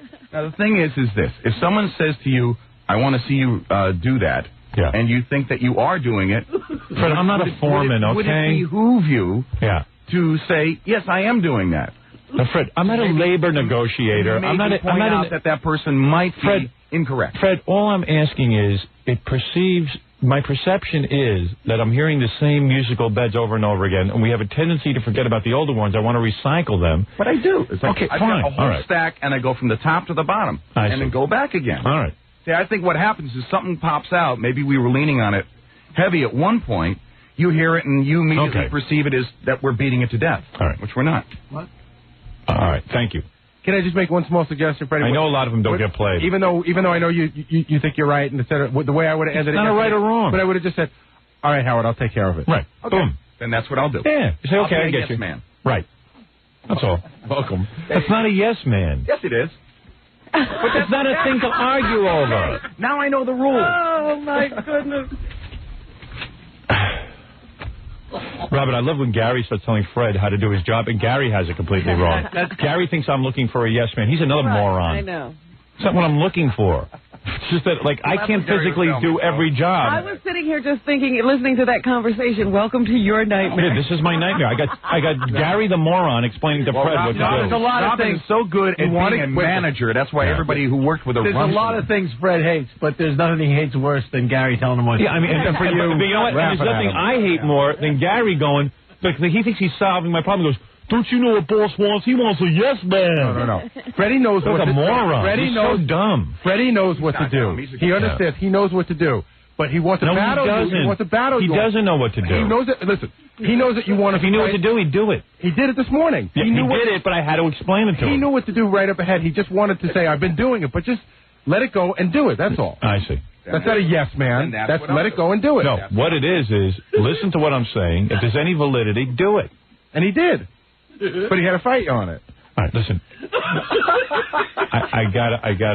I know you're an Adelphi graduate, and I know that 4 years of college. That's why I'm against college, because, like, Gary went to 4 years. Gary went. Do you think Gary's any smarter from going to Adelphi College? He's got to be. You think he was and what'd your old man right spend? out of high school? What'd your old man spend? Yeah, I paid for mostly. Well, no, he paid a lot. Let's see. It was. How much a semester? I think it was like $3,500 a semester. Then it went up to 4. So let's say it was 4 a semester, 8. About $32,000. About 32 grand. 32 grand. His parents could have had in retirement. Yeah. And they could use it now. Yeah, 32 grand. Your old man could, your That's parents a lot of money for that education you got. 32 grand. And do you think it made a dent in his maturation process? Or his knowledge, or him getting a better job? In fact, he could have been out of school 4 years earlier. This job, he really didn't need a college education. Yeah. That I will agree. College is the biggest waste of time. I know in my own case, I'm pretty sure I'd be the same man I am today if I hadn't gone. I'm pretty sure. I can't think of... Oh, yeah, that's right. I probably wouldn't have the time to do all those hits of acid. That messed me up. Yeah, you have 4 years to take drugs. I probably would have been out in the workforce having to be straight. Not only does it give you an education, but it also teaches you discipline. Didn't give you any discipline, and it didn't give you any education. Discipline? Oh, yeah, sure. What discipline do you learn in college? The discipline to be able to start something, take 4 years to finish it, and achieve your goal. Oh, please. And you don't learn that in a job. Well, some jobs you do. I guess you haven't learned that here. He hasn't been able to complete a job on time. You learn that in a job, but you get no. Oh, he learned that in college. You get an education on top of it. He learned how to complete a job in college. Moron over there. God. He learned how to complete a job in college. In other words, he was able to graduate on time. It took him 4 years to figure out that if I started, I should finish it. You get an education, but you also learn discipline as well. Where did you learn that incredible system of Post-its that you carry around all those Post-its? Was that college? Post-it works fine. Yeah? I see. Except when they're posted all over your desk where everyone can read it. Hey, you want to give me a laptop, then I'll get them all in like you do. What did you do before? Oh, you'll give me a laptop? I never use Post-its. What did you do? I had a notebook. I have a notebook, and I write things down. I have about 12 notebooks that I used before. You used to scribble on all sorts of scraps of paper. I have a notebook. I kept everything in a notebook, in the little scraps of paper, yeah. You took scraps of paper, then you put them in the notebook? Yeah. Yeah, I would tape them in there and stuff, yeah, and I have them in one place. I seem to remember you grabbing for scraps of paper. Pretty much what I do with a computer now, which you could never handle. Of course I could handle. You'll stare at the screen and go, I'll put a Post-it on the screen. Yeah, you'll carry around a computer. What do you guys care about my system of Post-its? Listen, I want to do my show. When are you leaving? Whenever you say to. Please, I thought you were gone already. You haven't said goodbye yet. Goodbye. Okay, I'll see you. All right, goodbye. I learned everything in college. I learned not only kind of education, but I learned discipline. I don't think college was a waste of time. What is the discipline, Gary? I learned to start a task and complete it. No, it was better than that. I learned to start a task and end it at 4 years after, to graduate on time. Wait. It's like a long race. I learned that, you start a test and you complete it in 4 years. You wondered why all the time it takes them so long to get stuff done. It takes 4 years. For 4 years. You're telling me all the tasks I give them take 4 years? What is the best size Post-it? Is it good to have little ones or one big one? Pink or yellow. Now, the green kind of gets lost in the black light. Everyone moves my Post-it. I'm glad he came in and explained to Fred how to do his job. I'm clearer now. Yeah, clearer. And you certainly should be. All right. George Hamilton. Okay, so this is kind of pathetic and sad, and you almost feel bad for the guy. I mean... Howard Stern.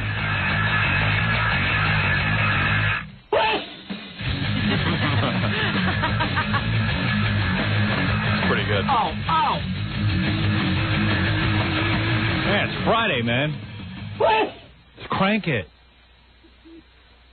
3-day weekend. Huh? Oh, Papa Booey's so funny. Like, he knows we have a 3-day weekend. So remember that guy who called up on the air and said he's an efficiency expert and he wants to check out how we run things and he's going to tell us where our system falls apart? He was going to follow Gary and see what he was wasting time on. So Gary books him on Monday when we're off. He's amazing. He also booked another guest for Monday. I was checking the calendar. He booked like 2 guests for Monday. He's the one who sits down and plots out the whole schedule for the year. And he was fighting me back there. He doesn't want the guy to come up here. He says to me, we don't want some stranger coming up here and taking a look at all our files. And I said, he's not going to look at your files. He's going to ask you what you do. Yeah. No, we don't want it. And he's a listener, and he'll tell secrets. I go, we have interns up here all the time. What secrets are there? Strangers, and Gary will let him look at anything. Yeah, I said, there's no secret. What secret is there? I come in, I do the show, I leave. What are they going to learn? You look at the calendar and say, why are the guests booked on Monday? Yeah, I mean, I need a guy... That we is I. Yeah, I don't want them looking at the calendar and see... Gary booked everything for Monday. Yeah. We're not even here. I don't even know that Gary's here. He doesn't want anybody standing over his shoulder. He knows he's not doing the job right. Right. He just doesn't want to hear it. Oh, he's fighting me tooth and nail on this. And I mean, when I say tooth, that's a big tooth. He knows that there are a lot of improvements that can be made, and he doesn't want to deal with it. Right. Not only are you right, but... wait a second. I feel really stupid about this, but do you realize how many different people, like how many different levels this whole thing goes through? No. Like I give it to one of the interns who types it up and faxes it to your house. Everybody knew about it, by the way. And then Kathy... We all knew about it. Oh, you did? I said, please wait, I'm going to address it on the air. Well, why'd you wait till today? I kept forgetting because you weren't here to remind me. You mean you know this for like a week and nobody... I knew it for 3 days. Okay, nobody said anything? Laura caught it. She goes... But I'm saying nobody on this end caught it. I think Kathy caught it. Okay. So you would rather wait till now... Yes. I'd rather embarrass you on the air.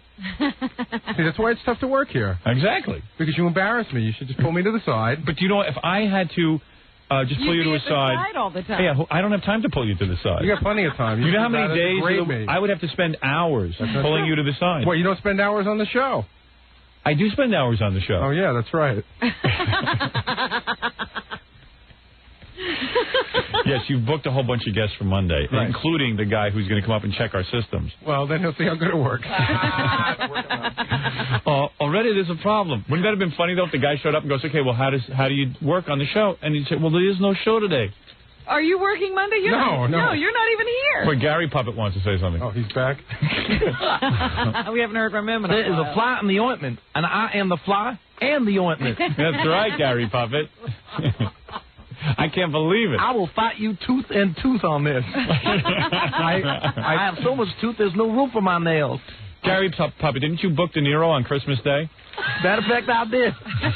I played ignorance Marilyn and stupidity. Monroe on Easter. Marilyn Monroe on Easter. Yeah. I played ignorance and stupidity. There's no excuse. Who else? You booked a bunch of people. No, there's 2 people. Yeah. There's no excuse. But you booked an efficiency expert who's going to evaluate how well you work on a day that you're not going to be here. I wait till he makes the call to the efficiency expert. Yeah. How funny is that? This guy calls us up. He's the efficiency expert, and because I was complaining that Gary isn't efficient and doesn't do his job right. And then the guy would have shown up on Monday. The whole building would have been closed. And the efficiency expert wouldn't even meet with Gary because Gary's not even here. That's right. He'd say, Howard, I know exactly what your problem is. How funny is that? I mean, is that unbelievable? So ironic. I really don't think it matters who's booked. Really. No. Oh, Gary. You don't think it was a little bit Freudian? What was that, Gary Puppet? Late breaking bulletin. I have the Easter Bunny and Abe Lincoln booked for July 4th. Great booking. Gonna have a barbecue. What's funny about it is that, that it's an efficiency expert. Well, see, that's what I was saying. Gary doesn't want to deal with this guy in the worst way, so he scheduled him on a holiday, a day he wouldn't be there. Were you back in the office when Gary was complaining to me about it? No, I didn't hear that. We had a whole big blowout over it. He probably sent me out of the office that day. Yeah, well, he waited till you left. He says a couple of times in the last couple of weeks, he said, I need to talk to Boff alone. That's what Boff wants, just so you know. So Gary says to me, Boff, I'm just going to say something, and it's not because I'm the one being evaluated. Wait a second, Howard. If you're going to do this, why don't you tell the entire truth for once? What entire truth? Because you're going to tell half the story. But go ahead. I'm sorry. You're going to tell half the story. Thank you for allowing me to finish my show. But I know you're not going to tell the truth. Thank you. Of course I'm not going to tell the truth. I never tell the truth. You don't. I'm a filthy liar. But you're here. Right. So you can catch him in there. You can catch me in my lies. So he goes, Boff, you don't want some guy coming in here who's a listener, dopey listener. A stranger. You don't. Am I doing okay so far? But you're still not going to tell the whole truth. We got Dopey you in here. Yeah, we got Dopey you in here to correct me. There's only room for one idiot around here, and that's me. So we don't want a stranger in here. And by the way, Gary Puppet, it's good to have you back on the show. Thank you both. And then what did I say after that? Where's he the says, box? we don't want a dopey stranger. Yeah. He's accusing me of something I'm going to tell you anyway. Just let him tell the story. He hasn't even done anything wrong yet. We don't want a dopey stranger, some idiot coming in here. I didn't say idiot. I said somebody we don't know. Somebody we don't know, looking over all papers and systems and everything else. We don't want them, breach our security. All our papers and broken systems. Right. And I said, Gary, the guy isn't going to be looking through our file folders. I want you to just show him what you do, what Kathy does, what the interns do. Explain to him your job, the functions you have to accomplish. Show him Scott and what Scott does. Show him whatever it is that you have to do. Let him follow you for the day. General layout. Right, general layout. Yeah, he doesn't have to get into specifics. I said, he's not going to really read anything confidential. I said, quite frankly, we have a lot of interns here who are all strangers to us, quite frankly, and that there's really not a whole lot to see. Uh-huh. I mean, there isn't. I mean, yeah, we have... What are they going to go away? What top secret are they going to go away with? Yeah. You'll discover I'm reading Newsday at 9 and eating my shredded wheat at 9:30. Right. And that stinks. Now, why don't you put in the but? Because you make it sound as if I didn't want anybody here. No, Gary said to me that I would like to get a real efficiency expert who we know. No, I didn't say that. Somebody you would hire? Somebody grounded.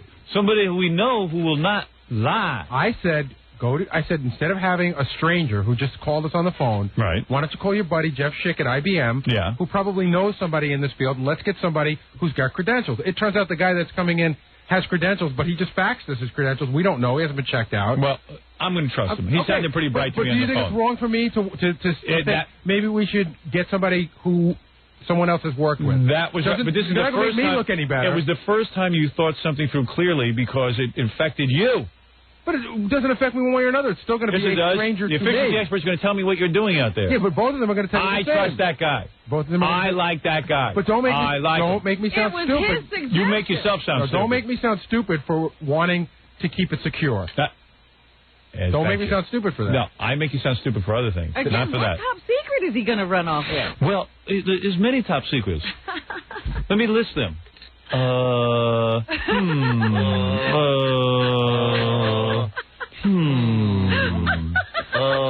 for example, I don't want someone knowing what time I read my newspaper. That's right. That's my business. And my 8:30 nap is my own business. And we have a lot of we have a lot of different tapes. Yeah. That are all strung up on the wall for everybody to see. That every janitor here could look at. Right. Thank you. But anyway, Monday Gary has him booked when we're not here. So you got to reschedule him. That would be true. All right. I hate the way the puppet looks at me. With those little beady eyes. I picked Monday to book the guests because that's the most efficient day of the week to screw up. Very good. Hey, who gave me that tape of Tom Snyder with Larry King? King of all VCRs. Wow, that's a frightening tape. I'm going to give this to you, Robin. You'll enjoy it. What is this about? I never get to see the Tom Snyder show. You know how I talk on the air how bad it is? Yeah. That's because I saw that CNBC show with Tom Snyder. It is the worst show. Larry King and Tom Snyder were on together laughing at each other. Over nothing, probably. Tom Snyder, I never realized how bad Tom Snyder was. He just laughs at anything he says. And you go, well, we're going to be right back with the concertini. Yeah. And I mean, he's laughing at everything, every single friggin' thing he says. Let's return to the Howard Stern Show. Yeah, baby. All right. Hey, Gary, where's my bag of junk? You know, my stuff for the show. Can we like sort of get that in here? The routine never changes. Thank you, Bo. Thank you, Bobo. Papa Flunky. Papa Flunky. Thank you. Thank you, Papa. Booey. Thank you, Papa Booey. Okay, Boo. Do me a favor, Gary. When I get tapes and things sent to me, don't give copies to people and send them out. Okay? What's that? Papa Fohai. No, Papa Fohai has a strange way of doing Papa business. Foley. Remember, everything that's sent here is mine. Right. Even when people send you something, it's mine. Okay. All right. So what are we talking about in particular? The copy of The Late Shift. Okay. I actually did make a copy. I lent it to Gorilla. Yeah, how did Ralph end up making a copy? I have no idea. Gorilla asked me if he could borrow it, and I gave it to him. I didn't make any copy. I don't make copies of tapes ever. Why? Well, who sent you The Late Shift? HBO. Right. Why did they send it to you? They knew you had a copy and they wanted me to see it. They wanted you to see it? Yeah. I don't need you to see anything. It doesn't help me at all. They wanted me to see it. They wanted you to see it. Really Why did they want you to see it? I don't know. I deal with I'll the tell you woman why all they the want. time. I'll tell you why they want you to see it. They want you to see it because you work on my show. Okay, that's All right. fine. If you get a tape sent to you, you watch it. I did. All right, and then what do you do with it? Gorilla asked me if he could see it. I didn't think it was a problem. I didn't know anybody was going to... No. Don't pass around my tape. So I know that somebody's going to make a copy of it. I'm aware. I don't want. You don't know what anyone's going to do with it. Hear what I'm saying again. Okay. When I get sent a tape, which is even if it's in your name, the reason it's sending it to you is because you're my producer. Gotcha. You can watch it and then just put it in my bag or do something like that or destroy it. Okay. All right. Sorry. I got a copy of a movie from a movie company. What's the name of that movie? I just got a copy of. You see this? You talking about Beautiful Girls? Beautiful Girls, right? Oh. I don't dare Don't waste your time. I don't dare give it to Baba Booey because he makes copies of it. Howard, I've never and made this has my name on it. Hold on a second. I've never made a copy of a tape in my life. Don't give it out to people. That's fine. But Listen, if I wanted to be a good guy and give Gorilla a tape, I would. You're right, but don't accuse me of making copies. That's a whole different issue. Let me tell you something. When you give it away. When you give it to people, they make copies. Right. Last night I get a call from Ralph. Hey, I watched The Late Shift. This was a couple of nights ago. I watched The Late Shift. I go, how did you see it? It hasn't aired yet. Oh, Gary gave me a copy of the tape. I made a copy of it. I said, well, why? Why? You know, I'm saying to myself, why? Why is this going on? What am I, a tape distribution center? I don't need that. It doesn't serve my purpose to have all these people running around with tapes. See, like this movie was sent to me from the movie studio, they code it so they know that this was my copy. If they see copies of it, they know that I made copies of it. Is that right? I didn't know that. Yeah, they code it. It's got a code on it. In fact, here it is, 108C. If they see that, they'll know you. It's numbered on the cassette. To other people. Yeah, and then I'll go to jail. You ever see that thing? 1-800-NO-COPIES? FBI will come and get you. FBI will come and get me. But Baba Booey doesn't care. I do care. He wants to be a good guy. Don't give my tapes to Gorilla or anyone else. Who knew that anybody would make a copy? But I'm wrong. But I did not. Why do I know it, but you don't? I know it. I know not to give it. That's why I don't rush back with things, because I don't know what you're going to do with it. That's right. It's true. I can't trust you. You don't rush back with that? Because I'm going to make a copy of it? I don't know what you're going to do with it. You might hand it out to your friends. You might give it to your cousins. I don't know. I can't trust you with anything. You're stupid as a wall. That's right. That's what I'm telling you. Give me the tape. You're not bright. Send it back yourself. You're not bright. Pick which one you want to do. You're not bright. Yeah, that's right. Gary, here's the rule. Anything. I've said this rule 900 times, Gary. He walked out. Here is the rule. I'm going to repeat it again for him. Anything that is sent in the mail under the name Gary Dell'Abate, Dell'Abate, or under Howard Stern, if it's sent to this radio show, I don't want him distributing it to other people. Period. It's my mail. Now, would you get somebody to tape that so Gary will hear it? And play it over and over again? How many times have I had this discussion with him? But I give it to Gorilla. He didn't make a copy. Once a year you have this discussion. Yeah, I mean, it's more than once a year. And then he walks out. He doesn't hear it. He forgets after He's like moronic. I don't know why. I can't trust him. After all these years, he doesn't get it. It's my mail. He can't deal with that. He became a whole superstar. I put him on the radio. He became a superstar. I have an office full of superstars. I don't have an office full of workers. I have an office full of superstars. That's my problem. My interns are superstars. They're appearing on Broadway. I get the interns. They're on Broadway. I mean, I've got superstars working for me, and all of them are permanent. I mean, Baba Booey's the worst. He's got appearances. Papa Flunky. Well, I need a worker. There should be, perks that you can hand out. Yeah. He's a good guy. And then you say to him, I don't want you handing this thing out. I just gave it to Gorilla. I didn't ask you to give it to... What purpose does that serve? Why are you doing that? And why is it not given back to me? I just gave it away, both. Both. I gave my tapes away, boy. How was I supposed to know? But the HBO wanted me to see it. Well, they wanted you to see it. Why do you think they want you to see it? He doesn't get it. He thinks they really want Baba Booey to see it. Just personally. Yeah. HBO needed feedback from Baba Booey. He's a big star. Is he going to be calling with his critique? Yeah. He calls HBO. He is hired by them to give his critique of these things. How should I know what I did? I'll forget. All I know is that tape ended up making the rounds to everybody. I never saw it. God forbid you should see it. No, they wouldn't give it to me. That would be great if you saw it. That might have actually helped me. They wouldn't give it to me. Rolf, I am an important player in this business. Rolf, this is show business. If I find out something around here, I have to do it myself. Nobody's helping me. How did you end up with a copy of the Late Show? I kind of feel bad. Like, why? Why would you feel bad? It's not your fault. That Gary's getting in trouble. Well, Gary should be in trouble. Gary's moronic.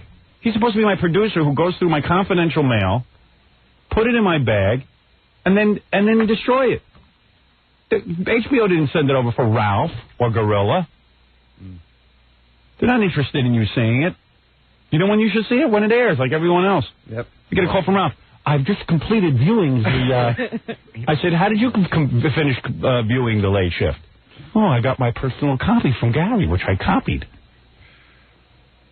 Why would you feel bad that you feel bad that Gary's a moron? I feel bad. How do you think I feel that Gary's a moron? He's mad at me now. He shouldn't be mad at you. You have nothing to do with this. He's the dope.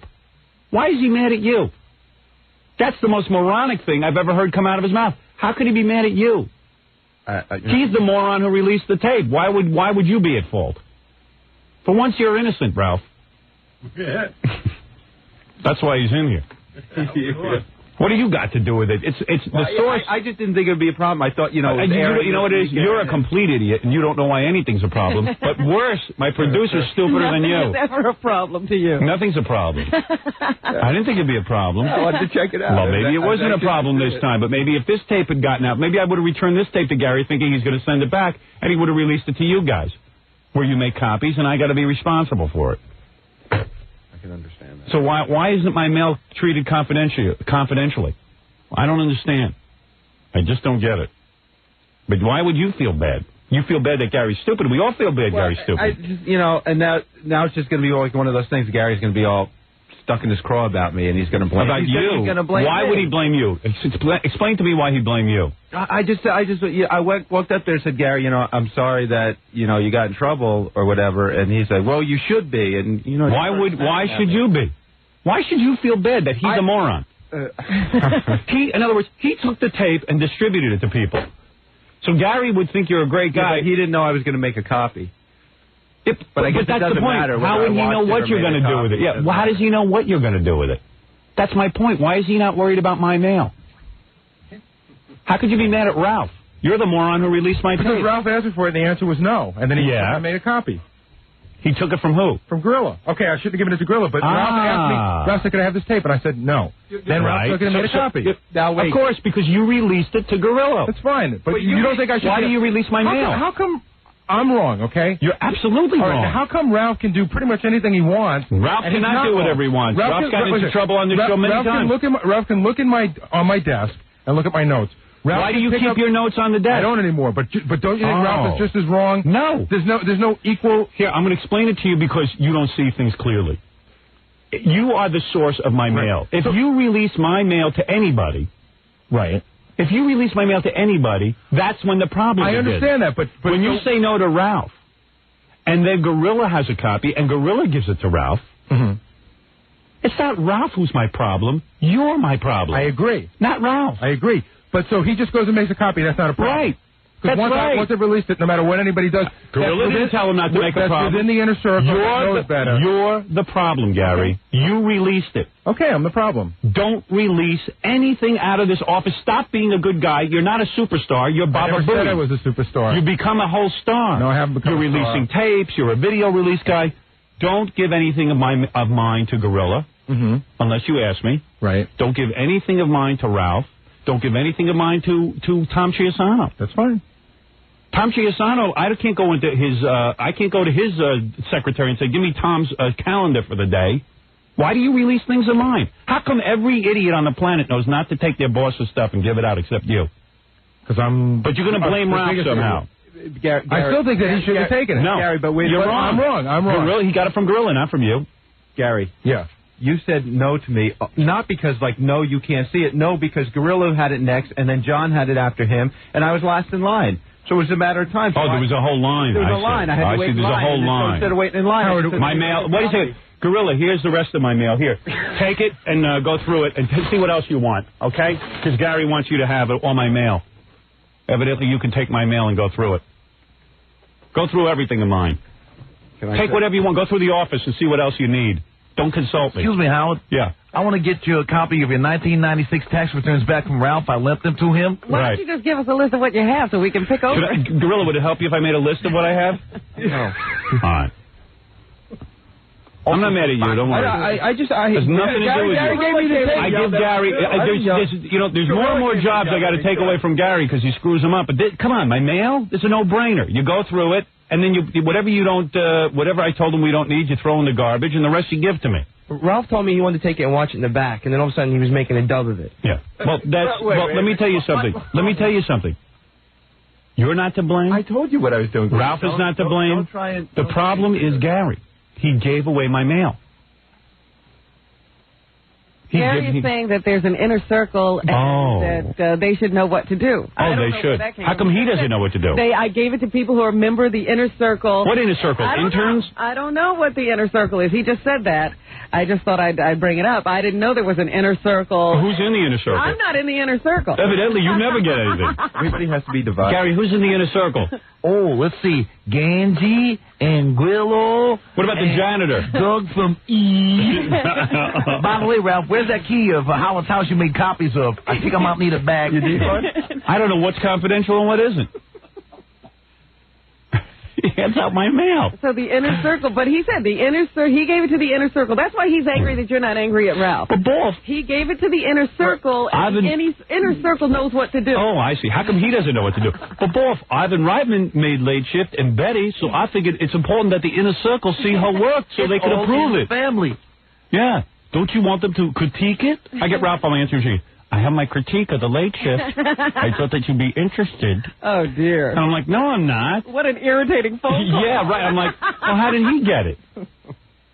Baba Booey. I just said, Ralph, how'd you get it? I act naive. Oh, gee, Ralph, hey, that's great. How'd you get it? Baba Booey. Well, now you hear there was a list. It was a sign-out sheet. I guess so. So Baba Booey must have a sign-out sheet for all my mail that he releases to the interns. It's like Blockbuster Video. Yeah, for the inner circle. Did you have to pay a late charge? Yeah. I just wonder what else of mine is being leased out. But you know what I hate? Like, now he's just going to be mad at me Ralph, because you like me. Ralph, let me tell you something. That's ridiculous. This has nothing to do with you. No, this has nothing to do with Gorilla. It's all him. And he still doesn't understand that it's not your fault. But Ralph does have a problem. He's now saying Gary's going to be upset with him, and you're... But that's another one of Gary's faults. Failure to see who's responsible. He's going to figure out some way you're responsible. And then it all trickles down. Well, Ralph, you blew it. If you had kept quiet, we could have kept releasing Howard's mail to you, but now we can't. And then it trickles down, and Gorilla starts assessing blame like he didn't know. And, everybody gets defensive. And, but there's nothing. It's between me and Gary.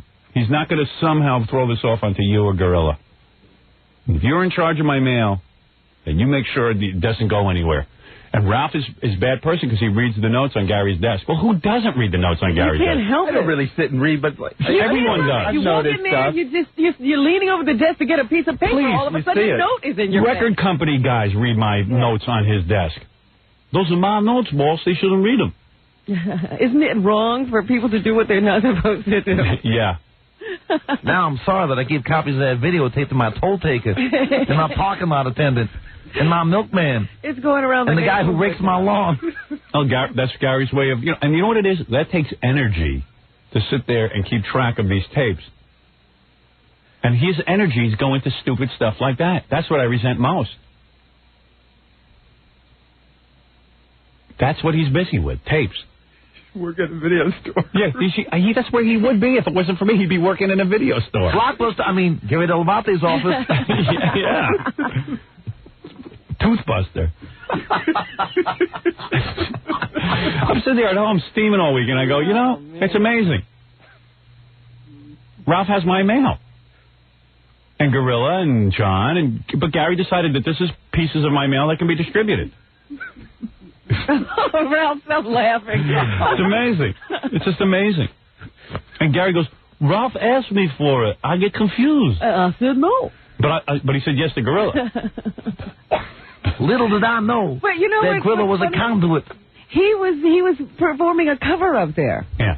You know, he's acting like I only gave it to Gorilla. Yeah. And then you find out there's John. And Right. he was going through all these hands. Yeah, just, And distribute. he only said no to Ralph. I don't know why he does this with my mail. And this is, this is the thing that drives me nuts. There's no confidentiality. I can't even have him open my mail. And really, what is left for him to do if he doesn't open my mail? Well, he does book guests. Oh, that's right. No one can do that. My name for guests. Capital D, E-L-L, apostrophe, capital A, B-A-T-E.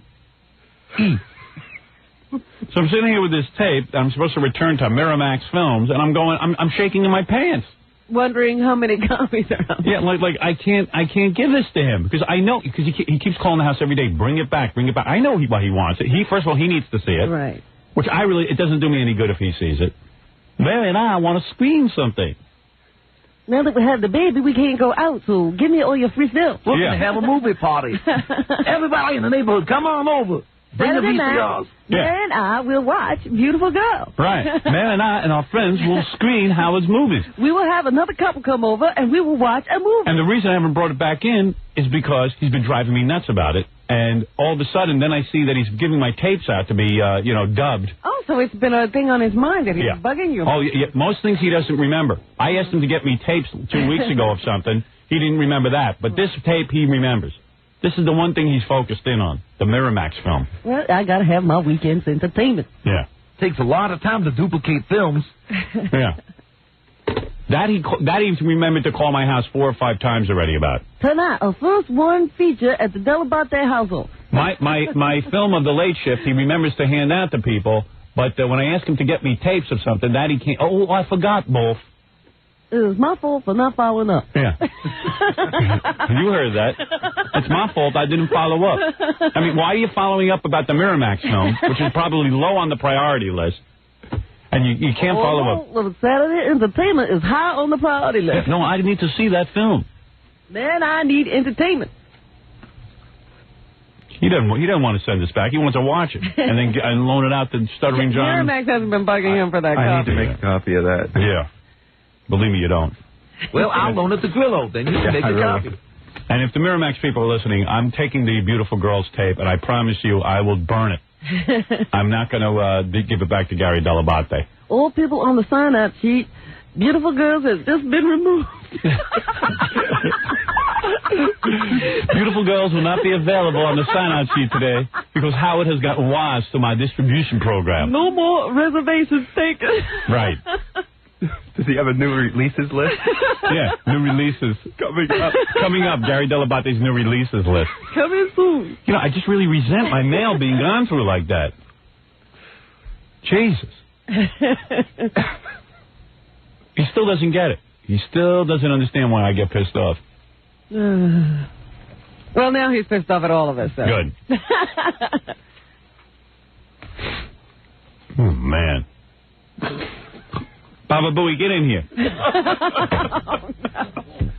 I want to see if he understands now. I want to see if he's actually... I don't know if he even heard what you said. I want to see if he comprehended. He was going to tell me, why aren't you mad at Ralph? Why aren't you mad at Gorilla? Why not I be mad at everyone? You could. You could spend your whole day being mad. Yeah, I'll be mad. This is where you rail at him for like 45 minutes, and I snicker, and he throws my papers and pens at my head. Right. Papafoe, come here. I can. I'm on the phone to TriStar. Hello, TriStar? Wolf really wants to see that film. I need Gary to repeat so that I make sure he understands. Yes, because for the 9 millionth time. Like I said, he ran out during your he ran out. reading of the rules, so I don't know if he even heard it. This show really sucks. You know that he's in there boiling, and Ganji's got the camera 1 inch from him. Yeah. How'd it go? What's this all about, Gary? Do you understand what I'm talking about? Yes, I do. All right, why is everyone laughing at me? I'm not going to give you the Beautiful Girls tape. That's fine. Because I'm afraid that you'll distribute it. That I wouldn't, but you can do what you need to do. That's what fine. I need, and as I was saying to Robin, I saw how you were calling my house every 15 minutes for the Beautiful Girls tape. I have at least 9 messages. Well, no, because they were calling me for it. The people from the movie company called me. It's amazing how you can remember that, but remember that tape I asked you to make last week? Right. That you couldn't remember. Okay. All right, so that's the point. Mm-hmm. Do not And don't blame Howard, Ralph. one has nothing to do with the other. Oh, it has a lot to do with it because you're so busy with these late shift tapes and a list and loaning it out. That's something that shouldn't even be on your schedule. Howard, the you people have too much free time. The people that gave you Beautiful Girls called me 5 times and asked you to return it. That's all. I see. So Whether when I they're ask for calling something, me has nothing to do with whether they're two separate issues. But no, it isn't, because the one thing I have that a whole day. If I forget to do something, I forget to do it. The one thing that you are capable of remembering is Beautiful Girls. Well, that's because somebody calls me. I think it's because you wanted to watch it. No, Howard, they call me and ask me for it. I see. Would you like me to get the lady on the phone? So my stuff gets overlooked. No. Would you like me to get the lady on the phone? No. She called me 5 times. Her name is Nancy. So how many times do I have to ask you 5 times for something? No, you don't. But Howard, that woman was Gary, calling me. all I'm saying is, I got don't you. blame Ralph. Don't blame anyone else. But I will also. I'm not mad at Ralph. Do you work for her or me? Of course I work for you. Right. So remember my stuff. Remember my stuff first. But I will tell Ralph now not to ask me ever again for anything that belongs to you. Wrong. Wrong answer. He can ask every day. And the answer is no. So I'm telling him in advance, don't ask because the answer is no. Ralph should know the answer is no. It's a waste of his breath to ask. What happens if Ralph is like you and forgets that he's not supposed to ask you? The answer is no. But he should know that in advance. Okay, good. Now he knows it in advance, but let's just say it happens like about 3 months from now, like when you usually forget. Right. Let's say Ralph comes to you and says, I want to borrow something. Well, no, it's not just Ralph. The answer is no to everybody. I just take Ralph out. There you go. The answer is no to Gorilla and John and Jackie and Fred and sometimes Robin. So would it be fair to ask you to repeat the following sentence? What's Voffs is Voffs? What's Voffs is Voffs. I will stop pilfering and distributing Voffs mail to friends and strangers and inner circle fellows. Wait, you got to slow down. I will stop pilfering. I will stop pilfering. And distributing Voffs mail. And distributing Voffs mail. To friends and strangers. To friends and strangers. And inner circle fellows. And inner circle fellows. I will protect Voffs mail. I'll protect Voffs mail. Tooth and nail. Tooth and nail. And more tooth. And more tooth. All right. I will not give Voff stuff. I will not give Voff stuff. To anyone. To anyone. Including Voff when he calls for it during his show. Just hold on to everything. All right. All right. Now you've learned, Ralph. Have you learned? Yes. And Gary, I thought that was your tape. Yeah. I didn't know there was a moment where I thought it was too, but I realized that wasn't. It is not your tape. In other words, the producer, whoever it would be, would get that tape. See? Right. Let's say I fire you today and I hire Joe Blow to be producer. Mm-hmm. It would be, even though it says Gary Dell'Abate, right, it would go to the producer of the show, not Gary Dell'Abate. Have I been sufficiently Yes. Degraded? Yes. Humiliated? I just don't know if you understood. That's the scary part. All right. Thank you. 30 minutes, but I understand. All right, good. As long as you understand, because we've had this discussion before. Yes, we have. So don't act like it's a new discussion. 30 minutes. He's getting better. Yeah. Usually it's an hour.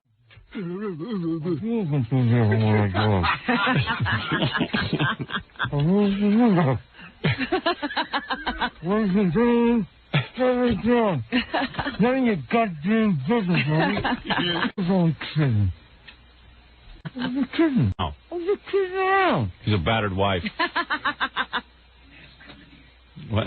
I didn't ask to come in here. I'm just kidding, Robin. I was yelling at my gig. So, Gary, what do you yell on stage? Let me see. Ladies and gentlemen, Why do you have to yell that? Don't they give him a microphone? Yeah, no, he's yelling from the stage. Like